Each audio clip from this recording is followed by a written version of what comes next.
이번 영상에서는 우광호와 태수미의 앞으로 행보에 대해 얘기해 보려고 합니다. 10화 마지막 장면에서는 우광호와 태수미가 만나는데요. 김밥 장사를 마치고 시금치를 다듬고 있는 광호에게 태수미가 다가와 들어가도 되냐고 묻습니다. 태수미는 조용히 들어오며 벽에 걸려있는 사진을 빠르게 스캔하는데요. 혹시나 광호에게 다른 여자 생겼을까 눈알 굴려 훑어보았지만 다행히 영우랑 단둘이 찍은 사진뿐입니다. 태수미는 앉아서 광호에게 미국 보스턴에 태산 해외 사무소가 있으니 영우랑 같이 가라고 하는데요. 사실 어디 러시아나 중국 산둥반도도 아니고 천조국 보내준다는데 저라면 비자랑 항공기 편부터 알아볼 텐데 미국으로는 성에 안 찼는지 광호는 열을 냅니다. 아니 열을 내다 못해 내일 팔아야 할 시금치 던지고 밟고 난리가 나죠. 이런 말이 있습니다. 만약 어떤 일이 돈으로 해결되지 않는다면 그 돈이 부족하진 않았는지 생각해보라. 장난입니다. 사실 열이 날 수 없는 것이 광호는 26년간 피땀 흘려 자폐 가진 딸을 귀하게 키워냈습니다. 그냥 키워낸 것만 아니라 그렇게 키운 딸내미 서울대 수석에 변호사 시험 만점 받았음에도 탈락 릴레이 보여줬는데 어찌저찌하여 한바다라는 최고 로펌에 입사시켰는데 그만두고 미국으로 떠나라니요. 제가 아빠라도 26년 만에 만났는데 친엄마라는 사람이 이렇게 말하면 내일 팔아야 될 시금치고 뭐고 던지면서 나가라고 했을 겁니다. 그런데 그 장면 마지막에 광호는 태수미가 두고 간 미국 보스턴 해외사무소 템플릿을 바라봅니다. 저는 이걸 보면서 광호가 어쩌면 딸 영우에게 미국에 가보지 않겠냐고 제안을 할 수도 있다고 생각했습니다. 자식 가진 부모의 마음은 어쩔 수 없습니다.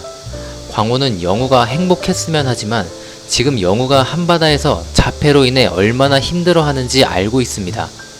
아니 한바다가 아니라 한국이니까 힘들어한다고 봐야겠죠. 남들의 시선이나 눈치에 신경을 많이 쓰는 한국인 특성상 자폐를 가진 변호사가 활동하는 것은 현실적으로 어려움이 많은 것이 사실입니다. 그에 비해 미국은 자폐에 대한 인식도 치료도 한국보다 훨씬 낮죠. 거기에 자폐 전문 의사나 상담사도 많을 거고 영우가 금전적으로도 모자라지 않게끔 지원도 해준다니 사실 제가 부모라도 혹하지 않을 수 없을 것 같습니다. 어쨌든 태수미는 본인의 의사를 광호에게 확실히 전달했습니다. 영우를 데리고 미국으로 떠나라.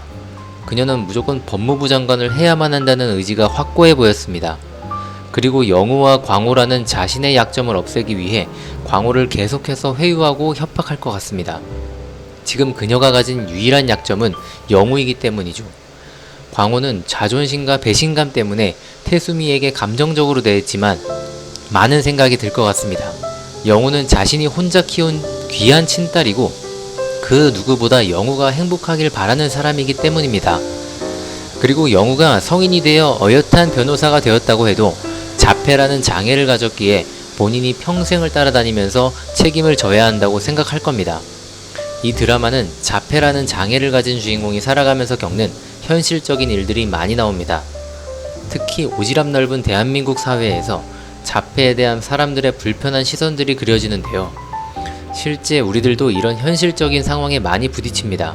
내가 원치 않았지만 우리 가족 중에 누가 장애를 가지고 있을 수도 있고 내가 사랑하는 연인이 그런 경우도 있죠. 내가 잘못한 것도 아닌데 주변 시선이 그렇게 신경 쓰이고 눈치가 많이 보일 때가 있습니다. 그리고 나 또한 상대를 그런 편견과 선입견을 갖고 바라볼 때도 있습니다. 하지만 그런 편견과 시선, 선입견의 벽이 우릴 가로막더라도 또 누군가는 우리를 사랑해주고 이해하며 도와줍니다. 그렇기에 우리가 이 세상에서 살아갈 수 있는 게 아닐까요? 우리가 함께 살아가는 이유를 알게 해주는 힐링 드라마 우영우를 보며 많은 생각을 하게 하네요.